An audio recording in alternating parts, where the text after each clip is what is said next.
It is day 6 of Demonic Pacts reveals, and today Jagex has shown off our very first tier 4 relic. This one is called Conniving Clues. Yes, it looks like we've finally found out what this league's clue scroll relic is going to be. The effects of Conniving Clues are that when opening a reward casket, you have a 1 in 3 chance to receive clue contracts, which can be consumed to teleport you to your current clue step. Each type of clue scroll will give a different amount of clue contracts per casket. Obviously, higher tier clue scrolls are going to give you more contracts than lower tier clue scrolls. And it looks like from easy clues and up, you are guaranteed to get at least 1 contract every single casket you open. Additionally, reward caskets also have a 1 in 4 chance to contain a clue scroll box of the same tier. So you will passively get a few extra clue scrolls as you complete clue caskets. The next 3 points are pretty standard for clue scroll relics up to this point. Clues from creatures and impling jars now drop at a rate of 1 in 15, which is the same as the clue scroll relic from Raging Echoes. Clue vessels obtained from skilling, such as geodes and bird nests and message in a bottles, are 10 times more likely to drop. Again, this is identical to the clue scroll relic from Raging Echoes. And finally, all clue scrolls will have the lowest possible number of steps and will give the maximum amount of reward rolls. So again, all pretty standard things for a clue scroll relic up to this point. My initial thoughts after reading this clue scroll relic is that this one is probably the most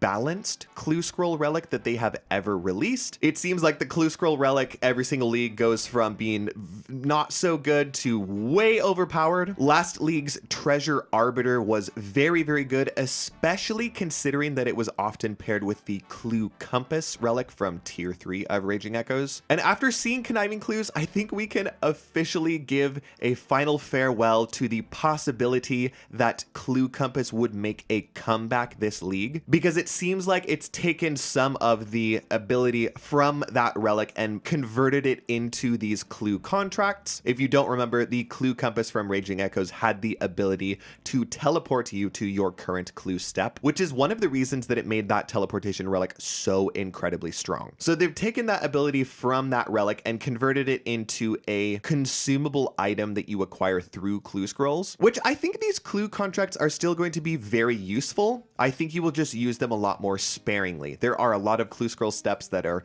difficult to get to, kind of annoying places that are far away from other teleport locations. And so I think you'll be saving your clue contracts for those specific steps. And then all of the easier steps, anything that you have a good teleport to, you'll just do that step normally. I'm already seeing a lot of theories surrounding how to farm a lot of these clue contracts. It seems like it would be good to do a lot of lower tier clue scrolls, your easies, your mediums, if you have them in your areas, some beginner clue scrolls, and you could farm up a lot of clue contracts and save those for your higher tier clue scrolls. The fact that we don't start in the Mistland region this time around means that beginner clue scrolls will only be completable by people who take either Desert or Asgarnia, and depending on what regions you take, the number of beginner steps that you'll actually have available will be very small. The Desert in particular will only have a couple of clue scroll steps, and so if you take Desert, you might be able to just spam beginner clues really easily, which is why I think that they made it so the beginner clues are not guaranteed to drop a clue contract. As you can see, they drop between 0 and 2 contracts at a time. I know there are going to be a lot of people that are very disappointed about this relic. I have stated in the last couple of videos that I am a huge fan of clue scroll relics and I take them every single league. And again, looking at this one, I think it's definitely of a lower power level than clue relics that we've seen in the past, but I still think that it is very balanced. I think it gives you a lot of quality of life when you're doing clue scrolls. One of the best things about the clue relic is not necessarily the unique effects that it gives,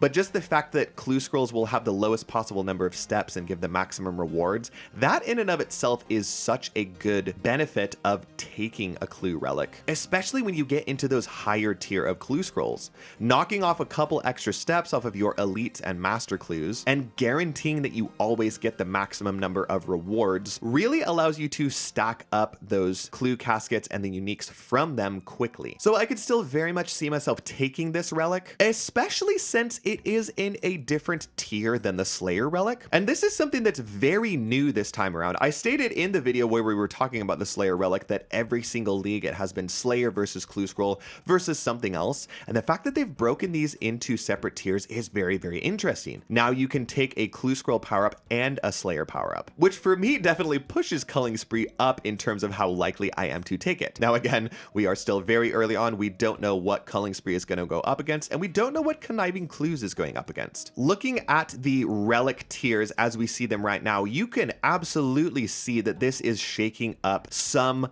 of the relic distribution when compared to previous leagues. Normally you'd get Clues and Slayer relics in tier 5, and this time the Clue relic is in tier 4 and Slayer is in tier 6, so that's absolutely mixing things up. And I think it also explains why this Clue relic is maybe a little bit lower in power level. It is technically a tier earlier than we normally see it. So yeah, overall, I am not necessarily disappointed in this. I was expecting them to nerf the Clue relic ability quite substantially because again, I think last league it was very, very, very strong because we technically had 2 relics that were focused on clues, which by the way is still technically possible. Maybe we still see the Clue Compass return in tier 3, but without the ability to teleport you to your current clue step and only retaining the ability to teleport you to any stash unit, in which case the pairing of that plus Conniving Clues would still be very, very strong. However, I do highly doubt that. My prediction right now is that we see Banker's Note return and another Fairy's Flight type relic, and those 2 will go up against Evil Eye in tier 3. But as far as what we see in tier 4, I have no idea. In Raging Echoes, that is where Golden God and Reloaded appeared. So it'd be really interesting to see what the relic take spread is going to be.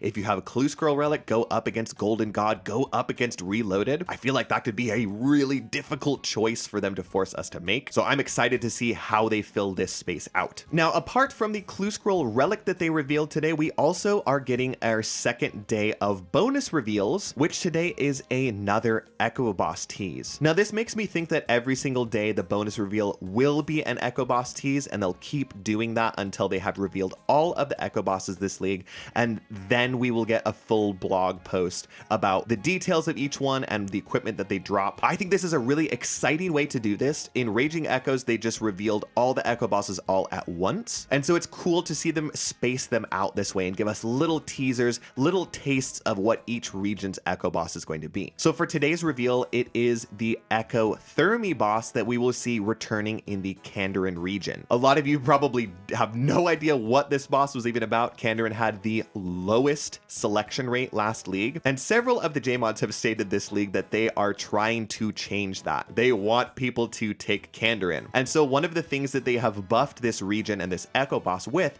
is that Echo Thermi now drops 2 items. You can see the character very clearly holding the Devil's Element, which will be a returning Echo item from the last league. And then they're also holding a new Trident. Loot a 4-pronged main hand weapon, it says. So very clearly this is going to be a new Trident, a new magic weapon that Echo Thermi will drop. A magic main hand and offhand definitely solidifies this as a place that you will want to consider taking if you are interested in going the magic combat style this league. So I'm super excited to see what the effect of the Trident is going to be and if they decide to change the Devil's Element at all. Another day of very good updates. That is going to do it for today's video. Here is my turtle for today. Looks like we got the PKing one. Sit, frog. If you enjoyed this video, please consider leaving it a like and also consider clicking that subscribe button so that you can stay up to date with these daily updates. That's all I have for you until tomorrow, so I will see you then.